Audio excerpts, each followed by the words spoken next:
What's up, guys? It's Corey from SuperKamiGuru9000, and welcome to my review of Bleach Chapter 475. So for all of you guys hoping that this week's chapter was going to immediately open with Ichigo using his brand new BANKAI powers and being a complete badass, you'd be wrong. The first 8 pages are actually a complete and total waste, as it's nothing but Rukia and the gang just hanging out and being all ridiculous and whatnot. Basically, they're all just sort of standing around wondering where the hell Ichigo is, and, you know, still in the sky is that giant PSP verse thing that basically Ichigo, Ishida, and Ginjo are trapped inside.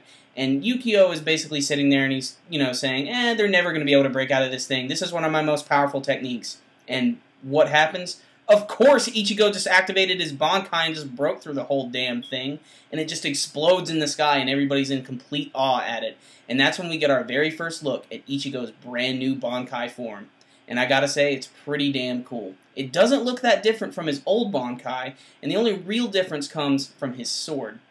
But I'm not going to talk about that first. Let's just talk about what it actually looks like. He basically has his old Shinigami robes, and it looks like his Bankai form, and he has some brand new gauntlets that are on his arms, and some other brand new pieces of armor that are on his chest. But it's his sword that takes the cake here. It's very similar to his old Bankai sword, where it's a pure black sword, but now it actually has these 3 serrated edges on the back side of it that give it this really cool, wicked-looking appearance, and it really fits better with his costume, and it definitely gives him a darker edge. So we, the reader, are obviously impressed by Ichigo's new form, but is our villain Ginjo? Hell no. He's continuing to be a complete villain bastard like they all are in the anime series, and he just keeps monologuing and berating Ichigo. Oh, I don't care, I'm more powerful than you'll ever be, blah, blah, blah, blah, blah.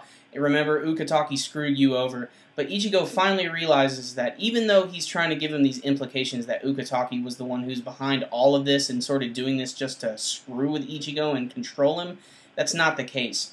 Ichigo realizes that Ukitake is much smarter than he is, and that if he really wanted to trick him, he would have gone about it in a way where Ichigo wouldn't have realized that he'd had these doubts. And Ichigo's had these doubts. In fact, he's mentioned that he's had them from the beginning of the series. Hell, when he got his badge for the first time, he couldn't even use it properly. So that's some really good evidence to that. And I'm really interested to see how the author is going to go from here, because he's tying all of these old events really, really well with some of these new events.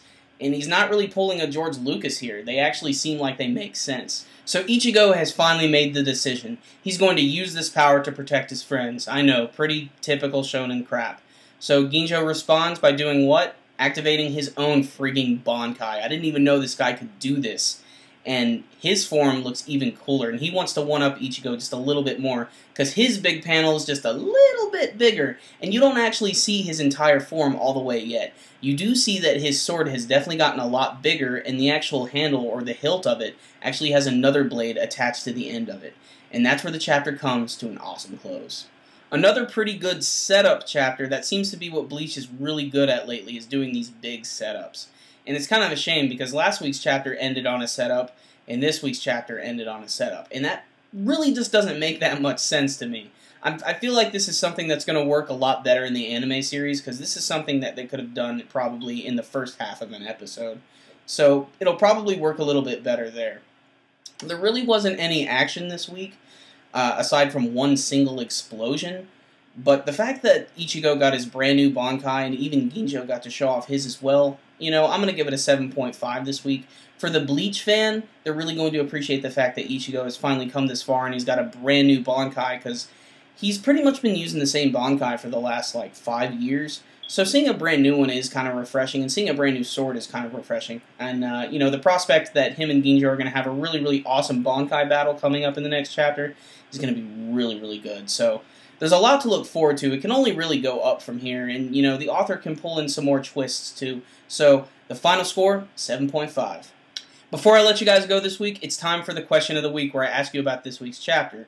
Now, as we know in this week, Ichigo got his brand new Bankai form, and it does look a little bit different, and I am curious as to why that is. I'm pretty sure it has to do with the full bring powers, or it may just have to do with the fact that he's much stronger than he used to be, but I want to know what you guys think.